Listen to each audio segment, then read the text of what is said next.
Okay, I'm just going to go ahead and let you have at it. Okay, thank you. I am not an expert on wellness by any means, so I'm thrilled to be talking about this.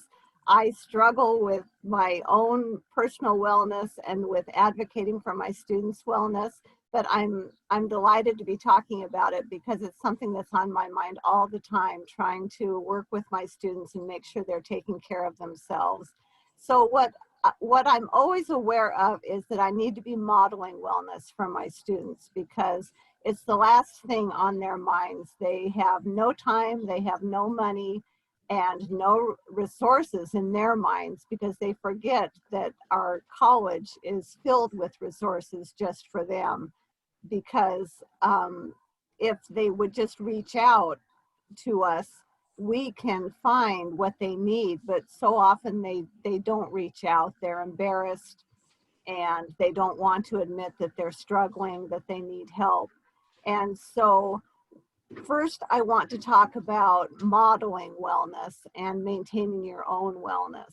And the way I do that in my own life, I've had a system for about 30 years, and it works really well for me. And I used to draw this by hand with colored pencils and got great joy out of drawing this. And now I do it by computer, and it's not quite so much fun. So I should go back to just hand drawing it. I'm going to share a diagram. It's just plotting out. Oh, you disabled participant screen sharing, Rachel. All right, let me enable it.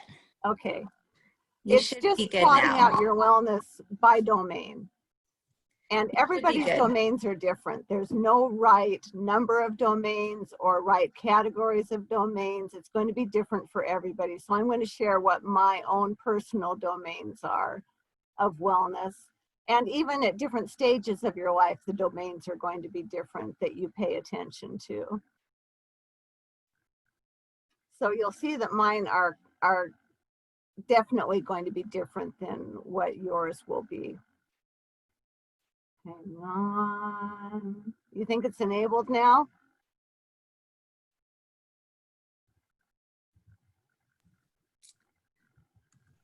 It says it is here. Yes, it is. Okay, good. Okay.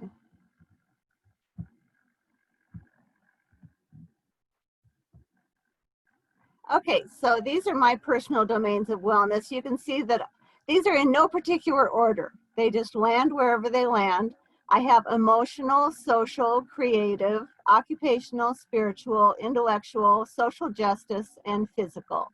So those are the 8 domains of wellness that I work on a daily, weekly, yearly basis. And under emotional, the things that I do on a short and long-term basis to work on that are journaling, my marriage and my kids, so my family, and my dog Charlie gives me great emotional joy. And then for social, I try to make a daily connection every day because especially right now, I can be definitely an introvert and just stay at home with my wife and not make any connections outside. I try to answer my phone when it rings if it's not a spam caller. And I try to say yes whenever somebody asks me to do something or to engage in anything. I try to always say yes. So those are my goals for social. For creativity, the way I express my creativity is in gift giving. That's one of my love languages. I like to write, and I like to sew and quilt gifts. For occupational, I love what I do, and I strive to always love what I do. And when I don't love what I'm doing, I examine what's going on and to constantly learn. For spiritual, I meditate. I garden, not as much as my wife does. She truly gets out there and gardens. I dabble. I putter in the garden. And I use nursing as healing. And then for intellectual, I read and I collect rare books. I like to do crosswords, and I like to engage in intellectual conversations.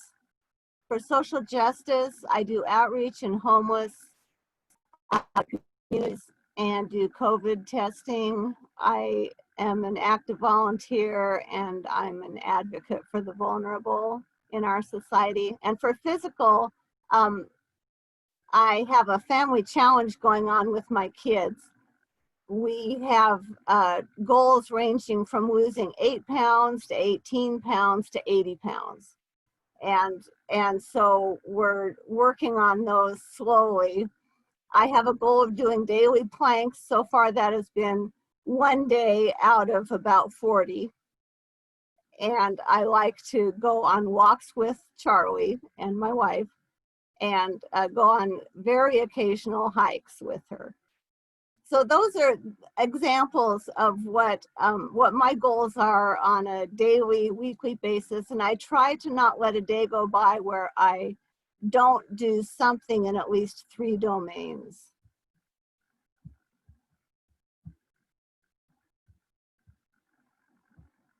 And other domains would be things like in your environment, either your personal environment or the greater environment, financial, meaning and purpose, resilience, sexuality. There are dozens and dozens of domains that you might be paying attention to in your life at any given time. Social justice obviously is something that's of particular importance to me that probably would not rank that high on other people's personal domains. And the environment you would think would be on most people's, and I'm a little ashamed that it's not on mine, but it just is not. It's just not something that I particularly pay attention to on a daily basis. It's just not one of those that influences my wellness on a daily basis. So questions or discussion about domains of wellness?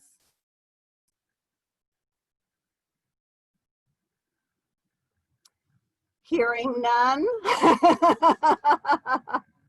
I'll go on to how that influences my students' wellness. Because I have this on my mind all the time, I'm always tuned into how my students are doing. And I'm going to be talking about face-to-face classrooms, but we can do this online as well, especially checking in with students using the thumbs up or thumbs down sign, doing a classroom survey. I tend to, at the beginning of every class, just stand in front of the class, walk around and say, okay, how's the stress level today? Especially with nursing students, the stress levels tend to be sky high all the time, but I say, compared to last week when I saw you, how's the stress level? How are you doing? And they'll give me a thumbs up or thumbs down and say, oh, it's better, or oh, it's terrible this week. And then I explore what's going on, how that is. And one year it was even so bad that I had student counseling come and give a talk on suicide reduction, recognizing suicide, suicidal tendencies in friends. It was so bad that I was really concerned about suicidal ideation among the students. So it's important to be keyed in to what's going on with your students. Stress is real, suicide is real among our students, and we really need to take their stress seriously. So another thing about their stress is that because they are so stressed, they think they don't have time to take care of themselves. And that's where we can reward them with time and incentive to take care of themselves. And one thing I did several years ago to influence this was I gave them 4 hours, which is not much, but I gave them 4 hours a semester to take care of themselves. So for service learning, they get hours to care for their community, to care for their peers, and to care for themselves. I don't care what they do. They can take bubble baths, they can go bowling, they can go to the gym, but they have to plan it ahead and they have to journal about it. They have to reflect on the experience and how it improved their wellness. And they get 4 hours to do it. And I was inspired to do this because I was at an immunization clinic with several of my students, and one of them mentioned, oh, I'm training for a half marathon, but I never have time to run a full practice session. I never have that many hours in a row to run a full practice. And I thought, well, I could give them time and give them credit for that. So I think it's important to give an incentive and reward them for that behavior. So that's my spiel. That's what I have for you today.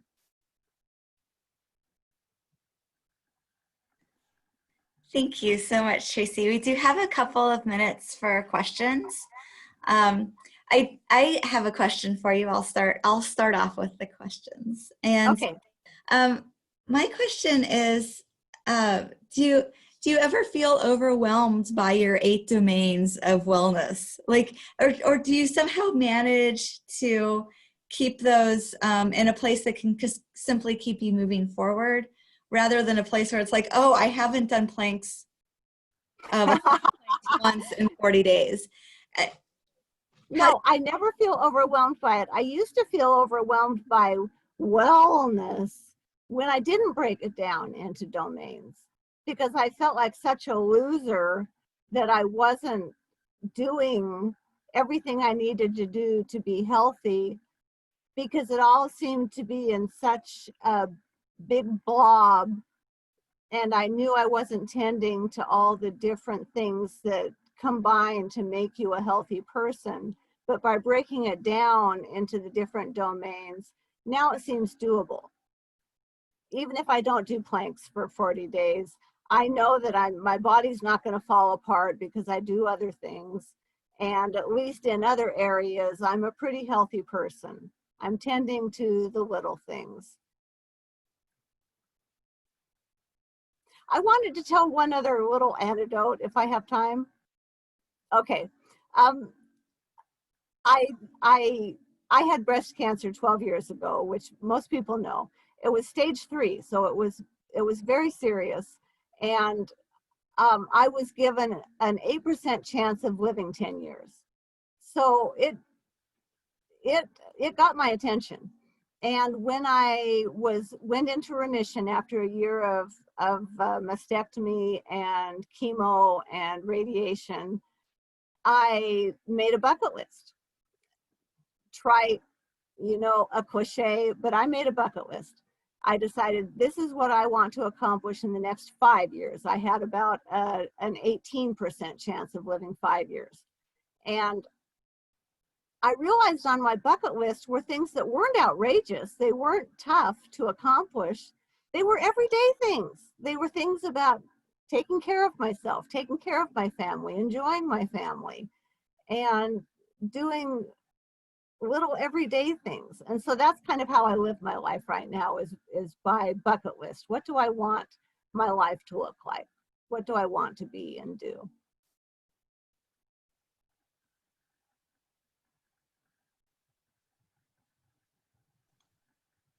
I have a question for you. Yes. When you were talking about giving the students 4 hours a semester, do you identify certain weeks that you're going to lighten their load to enable them to have that time to be able to meet some of those goals and those domains for their own wellness? That is a great question. In the courses that I give those 4 hours, they have 28 clinical hours that are required of them over the course of the semester, and they can choose whenever they want to do the 4 hours.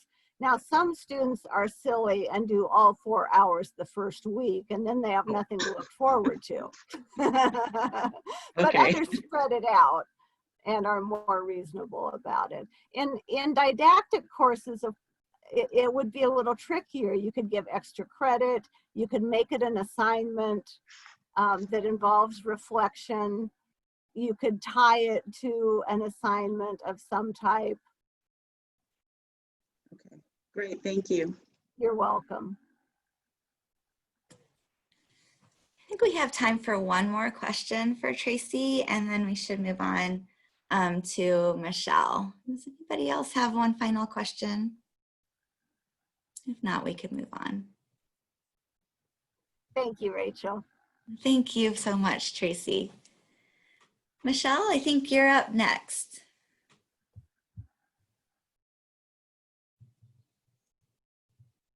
Oh, let's unmute ya. Or you might have to unmute yourself. Let's see. Yes, sorry. I was trying to share my screen and talk at the same time, so that was my problem. I would say that I am so thankful to follow Tracy on the presentation today, mostly because she's been kind of, well, a mentor to me and definitely an example of what I should be doing in my job at LCSC. I admire her, and I love that she said she's not an expert at wellness, because I view her as an expert at taking care of yourself. I think when I mentioned the topic, I didn't envision myself being an expert on the topic, and so it was daunting to present. Much of what let me see. Okay. I'm just making my screen share appropriate here.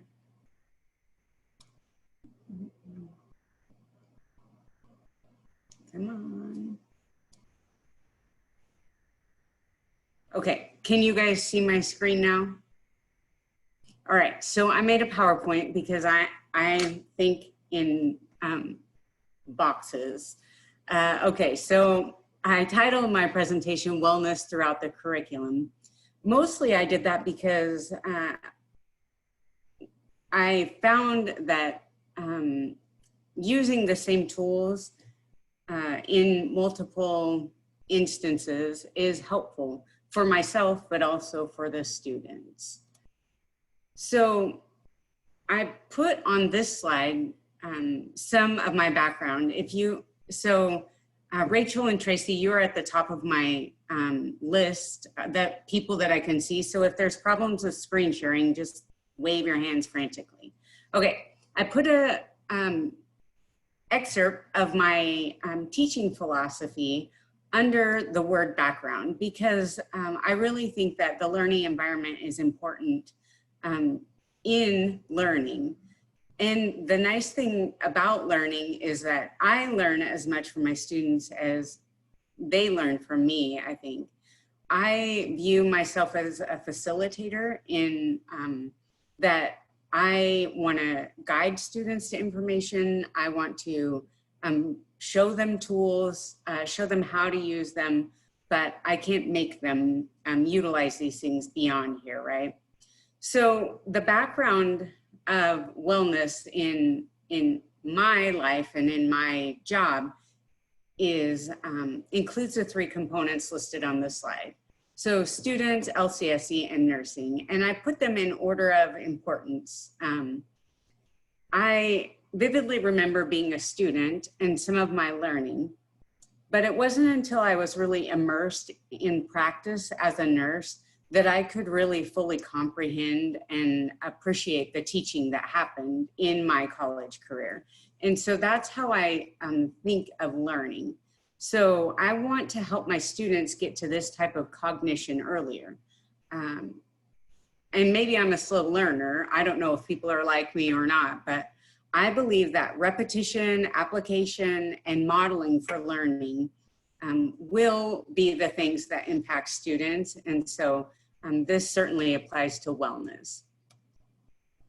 So I broke down those three components of the background to discuss them a little bit. We'll talk about each of the components listed on the slide and how they relate to wellness. So nursing was the first one, because the majority of students in the nursing program are young and healthy, who believe the exact opposite of the statement at the top of this slide, that health is the absence of illness. And that isn't what health is defined as, right? So it's one of our many jobs as nursing faculty to help students understand that health has to be defined, understood, and applied according to all humans universally.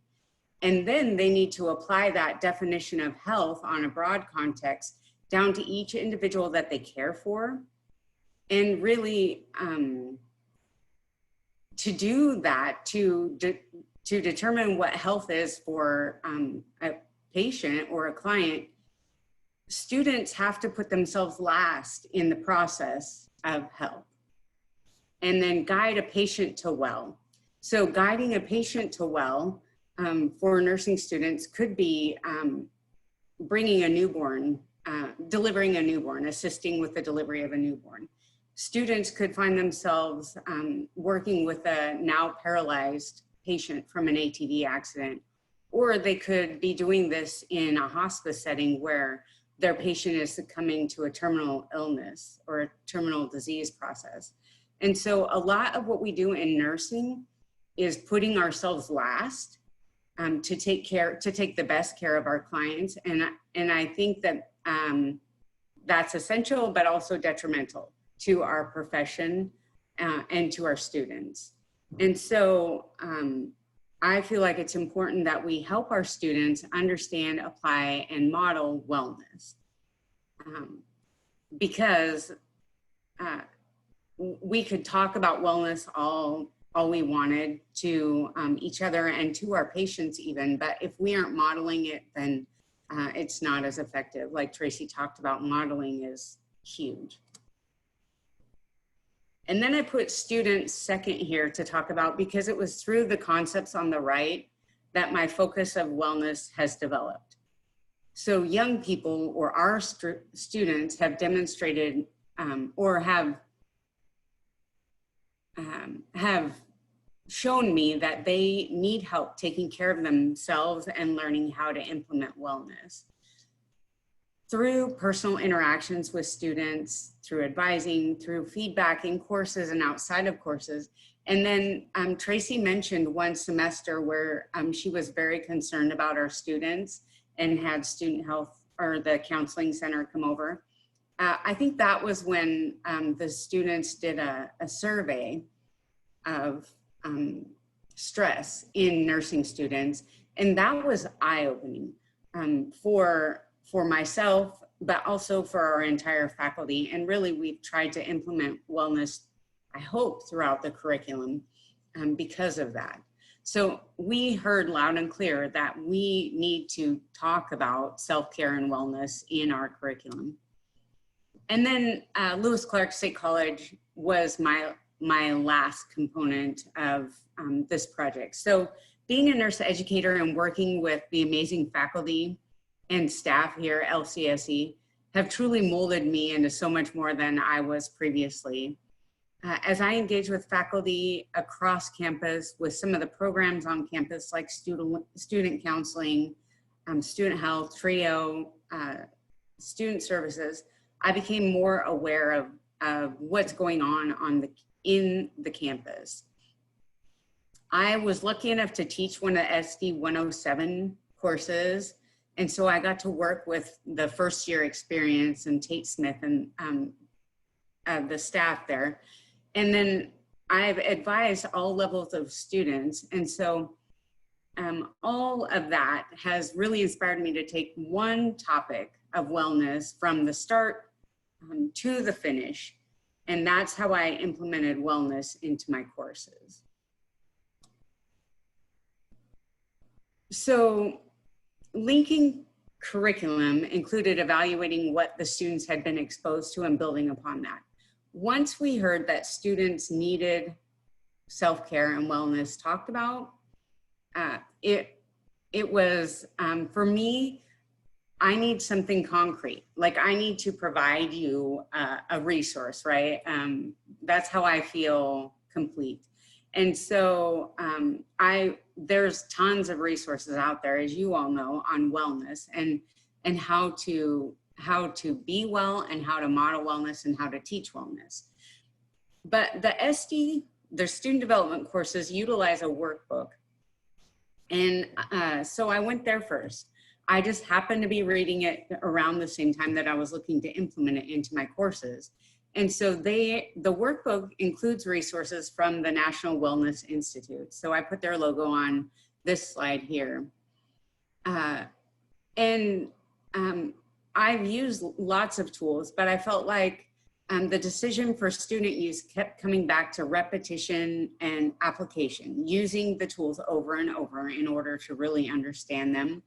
And I feel like if we can get students to use tools well, they'll start to really buy into those tools, and they'll be more likely to use them. So my idea was that we would use common resources from freshman year to graduation, and then do a deeper dive as students progressed. The picture modeled here is similar to Tracy's dimensions that she talked about. She has just incorporated other components into it. And the picture model, the model pictured here is developed by Dr. Bill Hetler. He's co-founder of the National Wellness Institute. It promotes the 6 dimensions of wellness. And essentially these dimensions are supposed to be interdependent. Like Tracy talked about, it's not just one wellness or, wellness. It's all of our lives working together. So the dimensions on this one are occupational, physical, social, intellectual, spiritual, and emotional. And not one of them has more importance than the other until it's applied to an individual, right? It's really an individual who needs to be able to utilize and evaluate themselves according to those dimensions in order to have a holistic understanding of themselves. Okay, so for implementation in my courses, I am super lucky. I get to teach a professional role development course where students, really, we need to enculture students into nursing. The first semester, we just throw them into like skills and how to be a nurse, right? Because we put them in the hospital right away. So then the second semester, we have to take a step back and say, okay, now you know what you're doing, but let's talk about what it means to be a nurse, right? Because you can do all day long, but doing it well, that's a whole nother story. And so in my second semester course, I've kind of put my schedule here. So I think Alicia had the question about, setting aside time or making it intentional for students. So in week 1, I have the students come to class with their 5 values. I make them choose from a list of a lot of values, their 5 most important values, because we do need to narrow it down. And understanding our own values helps us interact with others, helps us work, helps us in so many ways, right? And young people might not have even thought about this yet. I think, as faculty, we have lots of experiences that help us understand our values, but many young people don't know their values. They don't know how they got them. And so the first week, that's their assignment. They get 5 points for bringing their values to class, and then they get to talk about it with a peer, because building relationships is also important in understanding that and hearing other people's values, right? So then I take their values, and then week 4, we have a discussion about nursing ethics and values, professional ethics and values. And I present them with their class word cloud. So anytime I talk to them about maybe people aren't being kind to one another in the program, because remember, we get to move our students through in cohorts, so they're always with people. So I get to say, remember, you guys said compassion was a value. Many of you said compassion was a value, and yet we're not being very kind to one another, right? So bringing them back to their values as a class. They talk about balance, honesty, hard work. And so all of these things, it's nice to be able to bring them back to it. The idea was that I could share this with faculty who taught this professional role development course throughout the curriculum and bring the class back to this at the end and see where they are. Week 7, then they have to evaluate themselves according to the wellness, the 6 dimensions. They have to set some SMART goals, just like they would in the SB course, and they're supposed to journal.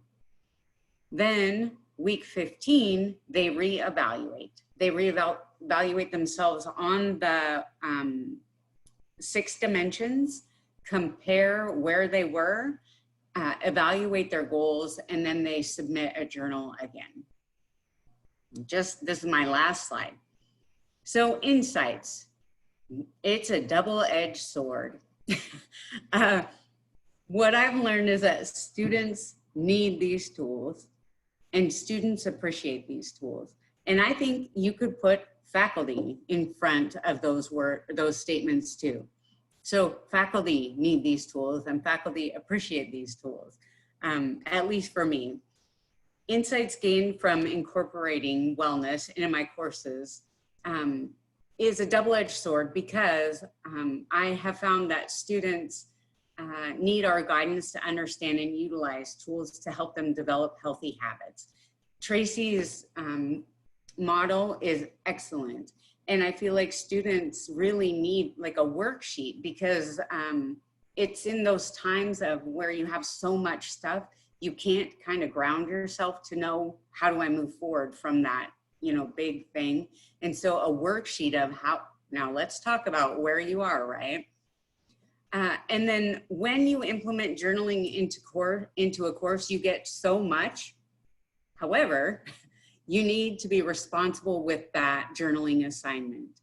Journaling requires time, intentionality, and sometimes intervention in a course. And so I've gained so much from reading the journals, but I know that I have to be a good steward of that. So when I have a journaling assignment, I need to read each journal individually and respond individually to those students because they're laying it all out there for me. And it's not okay for somebody to take what somebody's laid out there and not treat it with respect.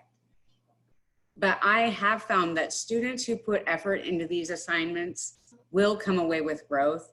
And I've been amazed at the learning and progress of students and myself. I had one student, many students say, thank you for this assignment. I didn't realize how helpful it would be to evaluate myself. And one student last semester lost 25 pounds by doing her goals. One goal, and she had other goals, but the health goal helped her lose 25 pounds. So it's just getting people to focus on themselves a little bit. And I require 10 hours of self-care in my class. That's an assignment. Each hour is worth 10 points. I feel like this shows them how much I value them taking care of themselves. Because really 10 hours, I mean, there's no way students can't get 10 hours of taking care of themselves, but I really do value it, and giving that much points, I think, shows them that I value it. Are there any questions, comments?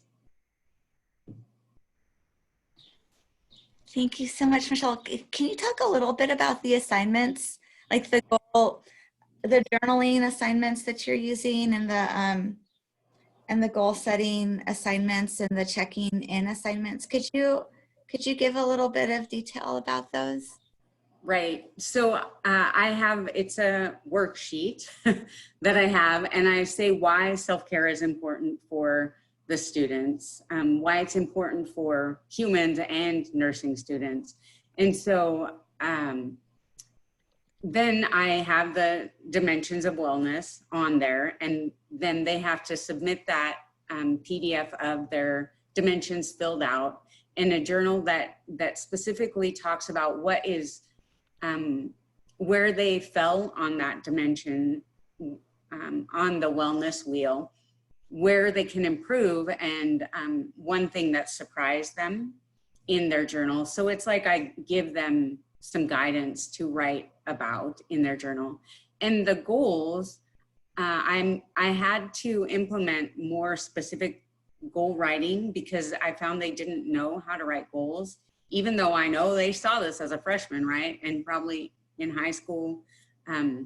So they have to set a SMART goal that's time specific and measurable.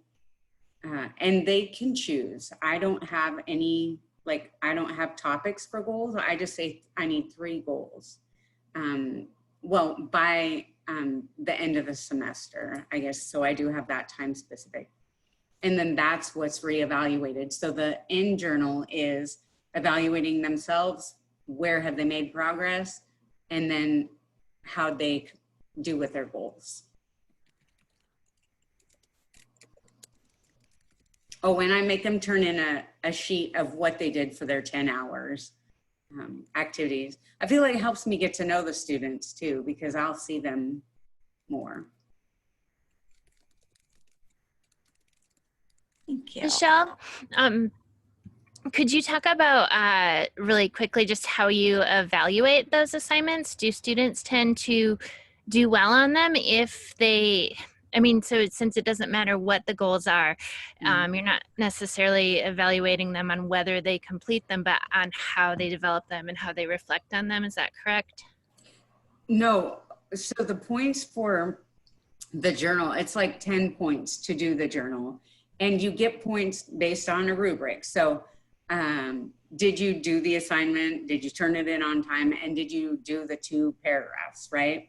Mm-hmm. And then the feedback is me taking the time to respond. Like, this goal isn't written well. Let's work to fix it. So there's no credit associated with fixing the goal and getting them on a direction, but I do take time to do that individually. So. Great, thank you. Yeah.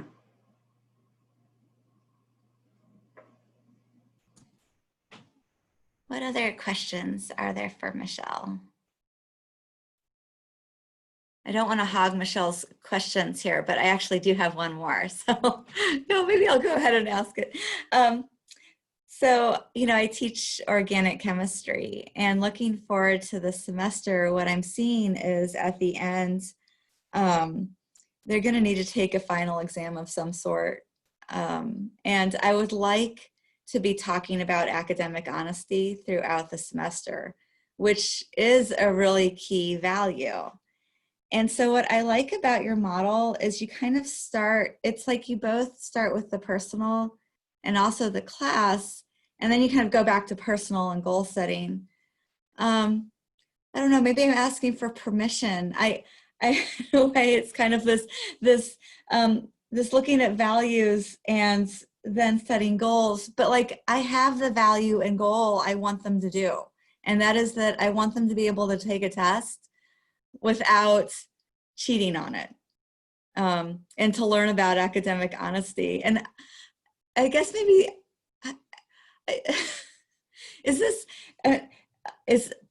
maybe that's not well-being anymore. Maybe this is part of maybe my question is something like, is part of well-being something that you set for yourself, or can somebody else, like, can an instructor say, look, I think we really need to focus on this part of it.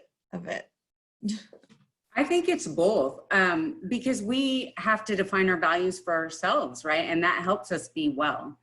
But if I don't know my values, then I kind of flail around, right? So, and you know what's so funny is students appreciate when we say what our values are. I have had students come up to me and say, you know, I'm so sorry that assignment was late. I know that you value time, punctuality, and so I disappointed you in that.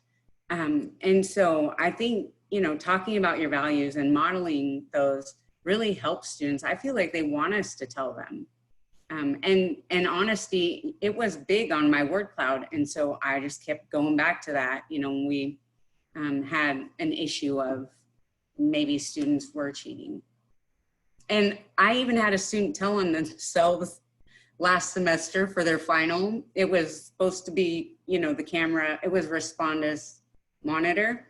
And she sent me a message right after the test and said, I didn't see the camera on and I didn't have to show my ID. And so other people in the class, I just reached out to a few and theirs seemed to work well, but it was funny that she told on herself.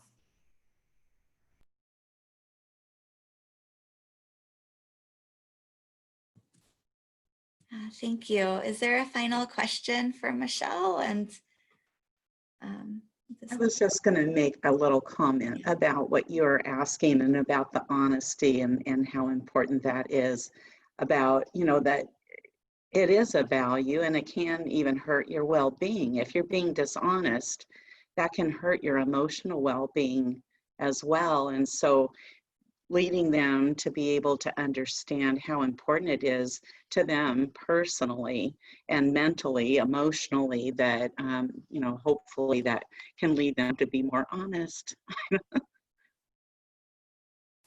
yeah. Yeah, that connection. Thank you. Actually, that just was a huge insight for me. So thank you.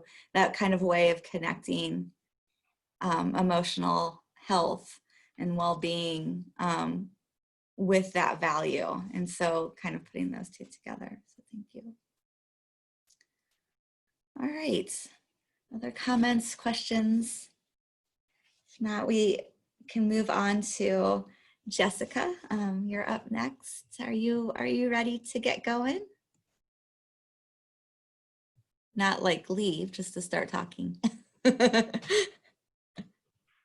Perfect. And remember to unmute yourself too. Okay, so can everyone see my PowerPoint? Yes, okay, great. So I just want to thank you for the opportunity to talk today, and I really enjoyed both Tracy and Michelle's presentations. And a lot of them, I think a lot of the key things that they spoke about were just a great segue into kind of the direction that I'm going to go right now. So I titled this Baditude, a barrier to being well. And this word Baditude actually came from my 4-year-old because we were talking about her attitude one day and how her attitude can then, you know, really make or break whatever decision she's going to, however she's going to carry out her next actions. And so she said the word Baditude. I was like, that's kind of great. So just kind of come along with me as we talk about this barrier to being well. Michelle, I believe she used the National Wellness Institute as a resource for the dimensions of wellness. And like Tracy said, there's a lot of different dimensions or domains out there. I just chose to go ahead with the National Wellness Institute for this. And it's just an overview of spiritual, emotional, occupational, physical, social, and intellectual. And it's important to note how each person allots time for each of these dimensions really differs. But I'm going to do my best today to not discuss my own personal methods for how I allot my time, just because I really do think it's very individualized. And I think that just because I'm able to do, you know, if I get up at 6 o'clock in the morning and that's when I work out, that doesn't mean that my spouse wants to wake up at 6 o'clock in the morning to get his workout in. So it's very individualized. And what you might take note of, though, is that these dimensions are illustrated via a continuum, and the dimensions are not perceptibly separate from each other. So a catastrophe in one can have a considerable impact on the others. So if you will, kind of imagine an inverted pyramid here, because this is actually how I sometimes view my own dimensions. And the purpose of this inverted pyramid is to represent how you might position the dimensions based on maybe the time or the energy or the effort that you would allot for each. For instance, if you know that you spend a lot of time and energy on your intellectual wellness, perhaps more so than you do any of the other dimensions, you would want to place that at the top of the pyramid. And I think it's obvious that I probably won't spend as much time on my physical well-being as I do my occupational time, right? If we're only talking about time. Rather, another way of thinking about this is how important is each domain separately from one another? How would you schedule time in your day for each one of these? So what I want to ask you to do right now is just either in your head or on a piece of scratch paper is to organize these 6 dimensions of wellness. So that's going to be social, emotional, intellectual, spiritual, physical, occupational, based on their priority in your life currently. And I'm just going to give you a couple of seconds here to kind of think how you Maybe might go place back to the previous slide with Okay, the list for so we can sure. see it. Is that okay? You've got Yep. the pyramid. Okay, thank you. Yeah. I know, it's like, here's your test, right? Yeah, I can't remember things well.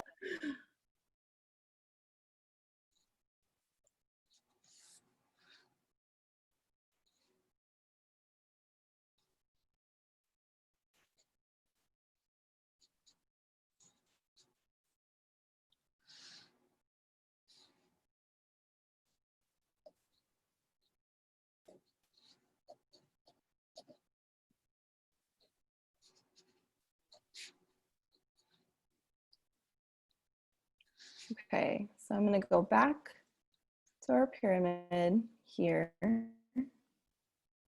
And so perhaps you organized it in a similar fashion or very different, right?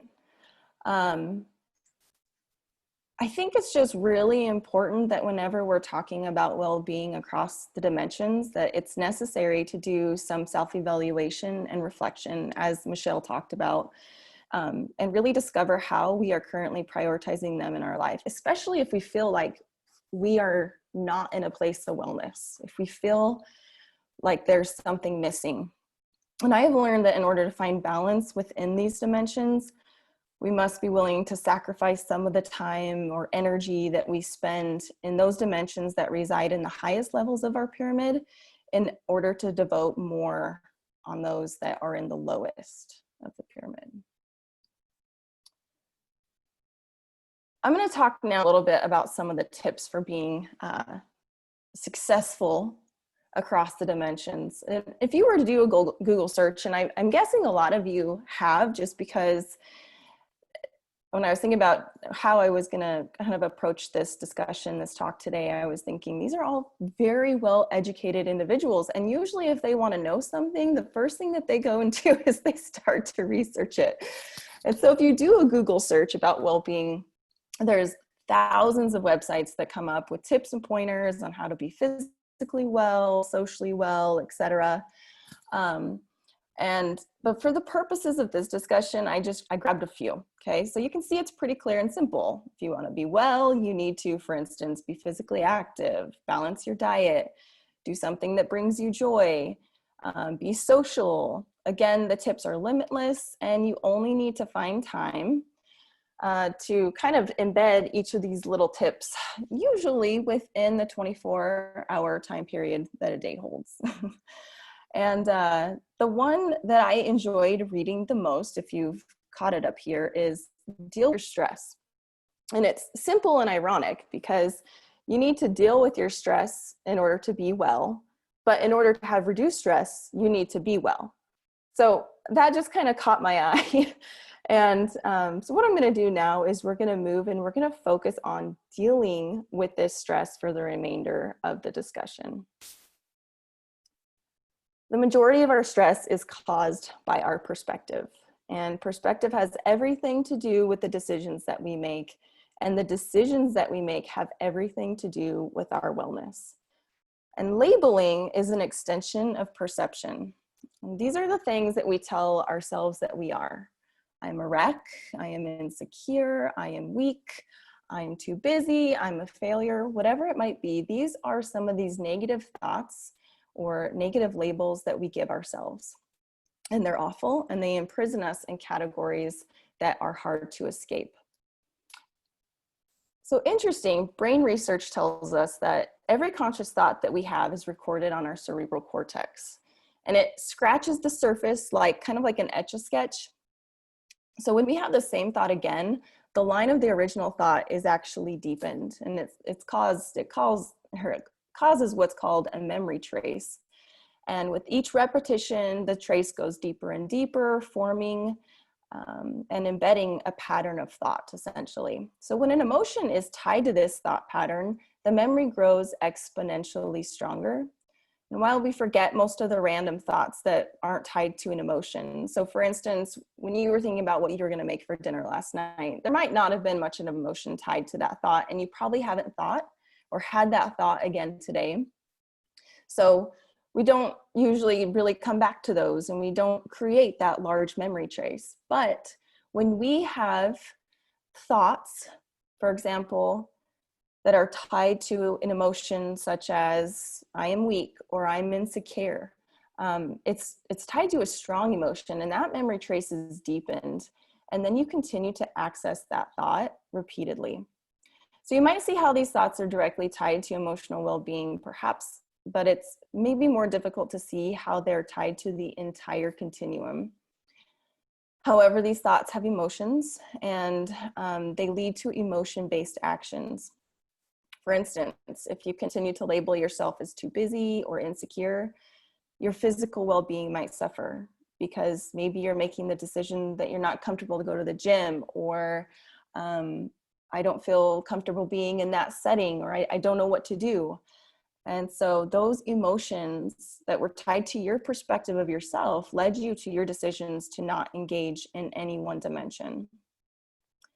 I think at the heart of achieving wellness across the dimensions starts with changing perspective and refusing labels. And one of my favorite authors, Lisa TerKeurst, she provides these 3 methods for refusing labels. 1, you want to identify the label as a lie, and it's meant to tear you down.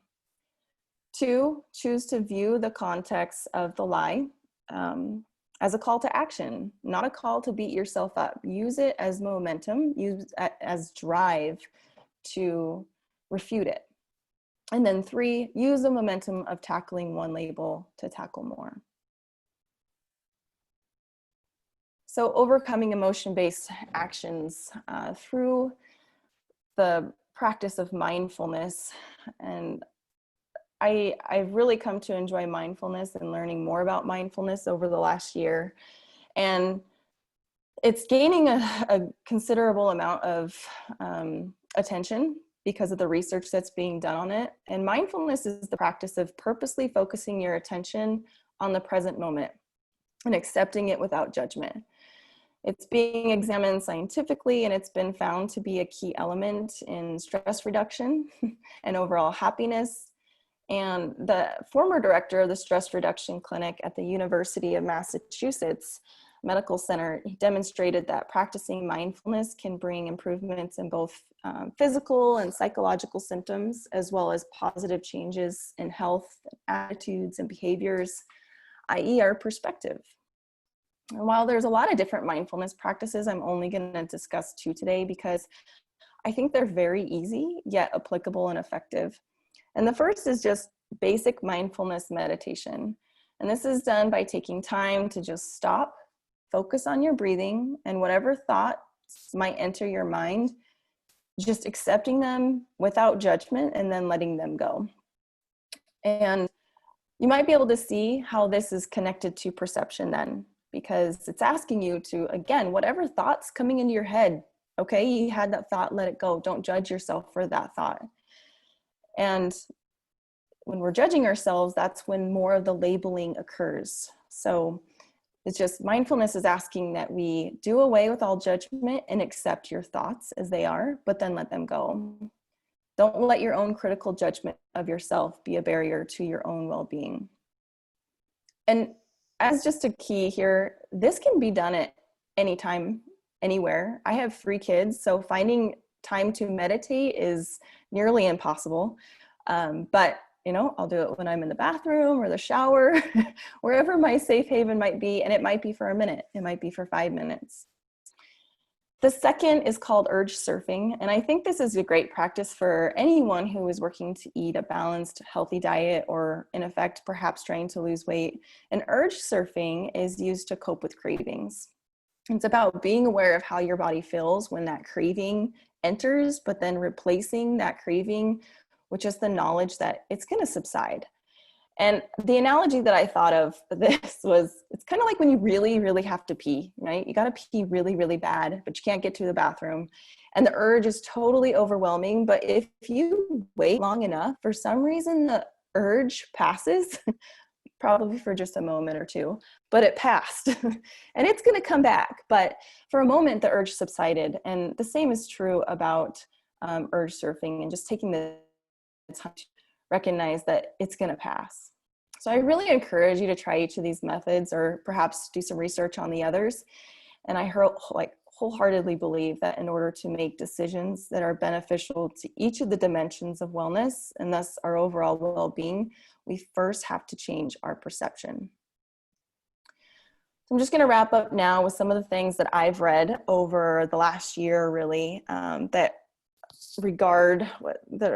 regarding being well, and that have really stuck with me. And these are things that I actually often repeat to myself on a daily basis. And the first one is, feelings are indicators, not dictators. They can indicate where your heart is in the moment, but that doesn't mean that they have the right to dictate your behavior. You are more than the sum total of your feelings, and more than capable of self-control. Again, we must change our perception and avoid making emotion-based decisions that don't support our well-being. The second is, sip the shame so you don't have to guzzle the regret. And this is something I definitely tell myself every single day, especially being a parent. And I think this ties in beautifully with the practice of mindfulness. It is okay to have those negative thoughts, but if you will just sip on the shame of those thoughts, but then allow those thoughts to pass without judgment, otherwise we're left to guzzle with the regret of having made an emotion-based decision that we know we didn't want to make, but we let our perception and our feelings lead us away from being in line with our well-being. And then the third one here, just real quickly, the last two, with every act of self-care, your authentic self gets stronger and the critical, fearful mind gets weaker. Every act of self-care is a powerful declaration. I am on my side. I am on my side. And each day I am more and more on my side. So again, you got to be your own best advocate, not your own worst critic. And you have to be on your own side in order to make steps of imperfect progress. And last thing I'm just going to leave you with this is to seek joy, not relief. Don't settle for relief. We should be looking for joy on a daily basis, not just waiting for a moment to catch a breath. And so when a person is well, they find joy regularly and learn to it in the face of change in ways that still yield expressions of joy. So that kind of wraps up my presentation there. Let's see. Oh, thank you so much. And I see a couple notes from people asking for slides too. I think particularly the last one. Oh, there are your beautiful children. Oh, I'm trying to get back. What's going on? I might be able to end. If you're done screen sharing, I can do it, I think. Oh, here we go. Yeah. Are there questions that you'd like? Okay, sorry. No, you're good.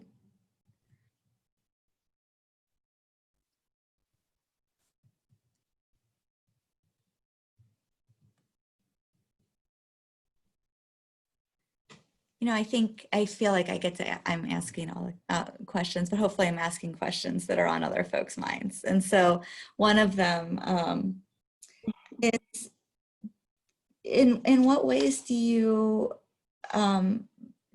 formally talk about well-being with your students throughout the semester? Is this sort of embedded in your class, or are you modeling, or can you talk a little bit about that?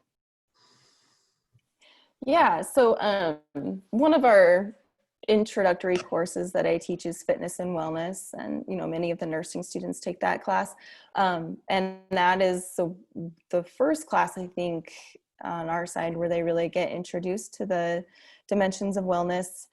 And in that class, we end up talking about the dimensions of wellness, how they interact, the barriers, how to overcome barriers to being successful in each of those dimensions through the entire semester, because the entire course is really about how to be fit, how to be well. And so they do actually set SMART goals.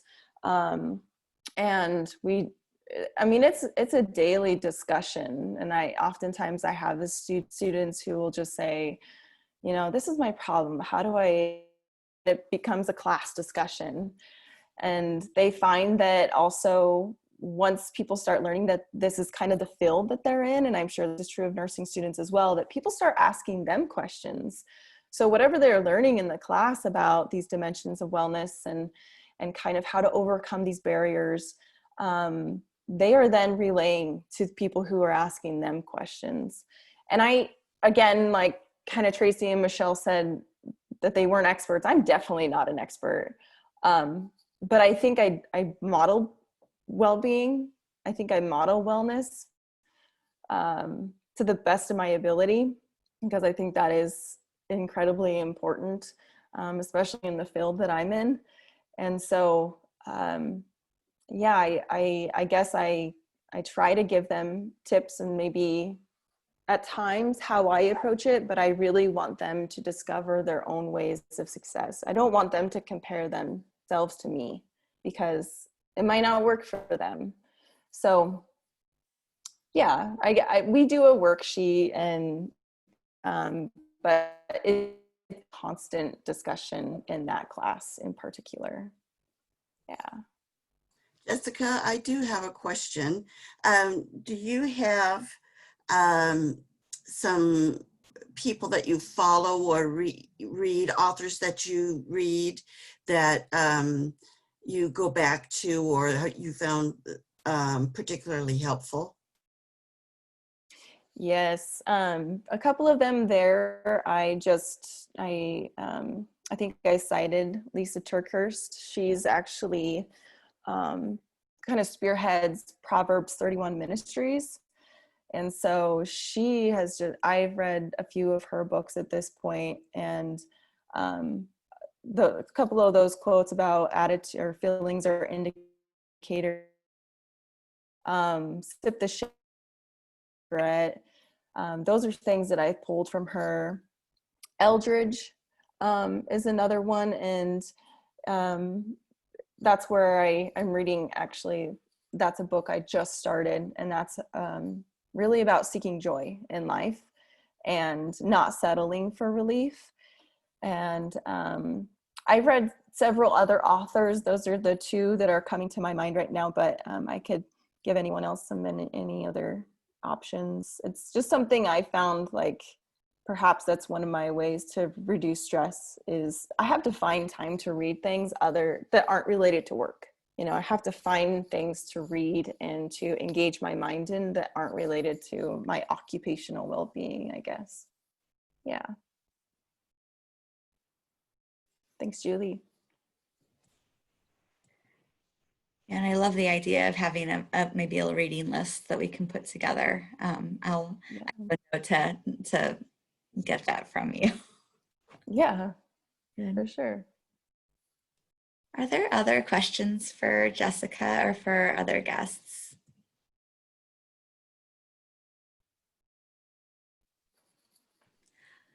Okay, and so Erica asked with Tracy, do you see that from Erica? I do. I would be delighted to send Rachel resources that I use, and she can share them with everybody. Please do. Thank you. Also, Yes. when I went on the National Wellness Institute recently, I noticed there was a multicultural dimension aspect. So different than the 6 dimensions. And so definitely that is another resource to use. Sarah, you nodded.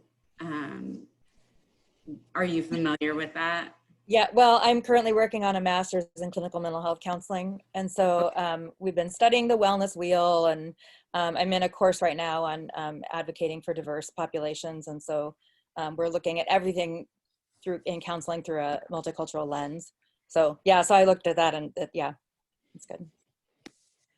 Maybe we could get that and add it to our list too, Sarah. That would be great. Thank you.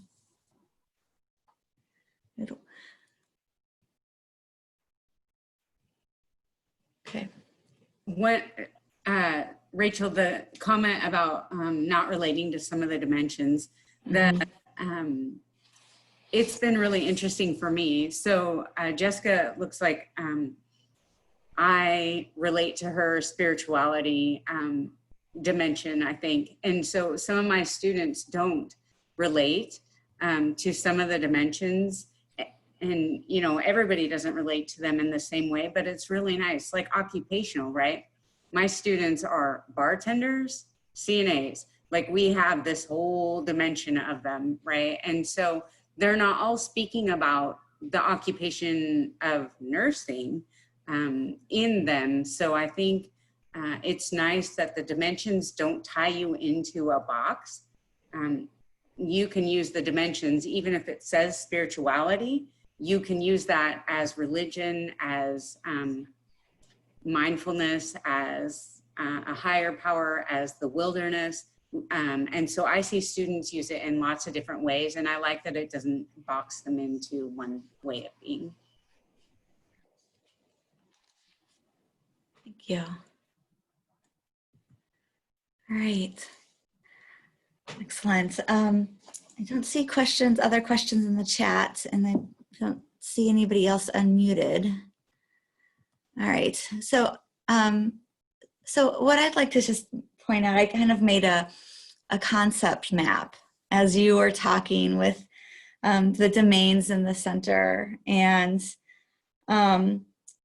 starting with Tracy and the modeling that she was talking about, and that you talked about, Tracy, and the little things, and such an important lesson to recognize that it's these little things that make up our lives. And Michelle, the connection to values, and Jessica, the labeling that then leads us to frame those domains in different ways, and how we can use mindfulness to sort of steer them. And so to me, this is such serendipity. You know, perhaps whenever we talk about well-being, we end up talking about these domains, whatever they end up being. And I acknowledge and am grateful for Erica's point that some might be more relevant than others. But this idea from Tracy that by focusing on some of these smaller pieces, that perhaps these are more attainable, whatever those smaller pieces end up being.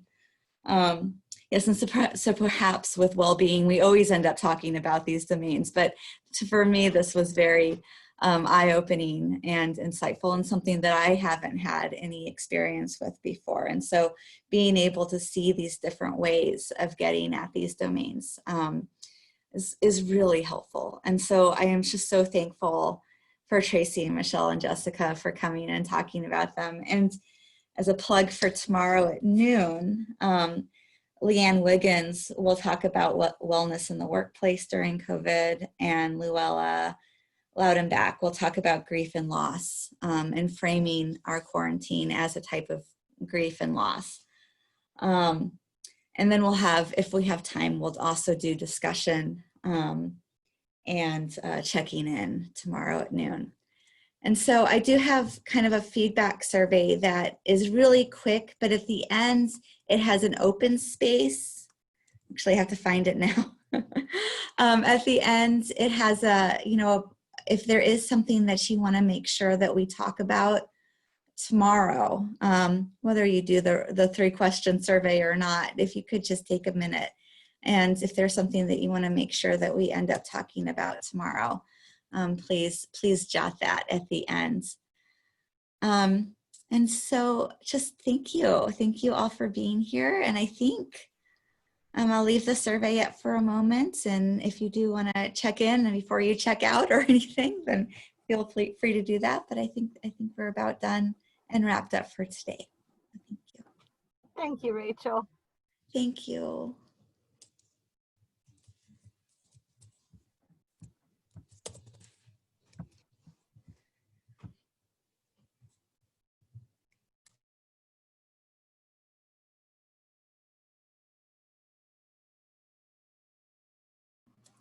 Thanks, Rachel. Have a great day. Yeah, you too. Thank you so much. And thank you for suggesting this, Michelle. Yeah, that was a great idea. Brilliant. Oh, thanks.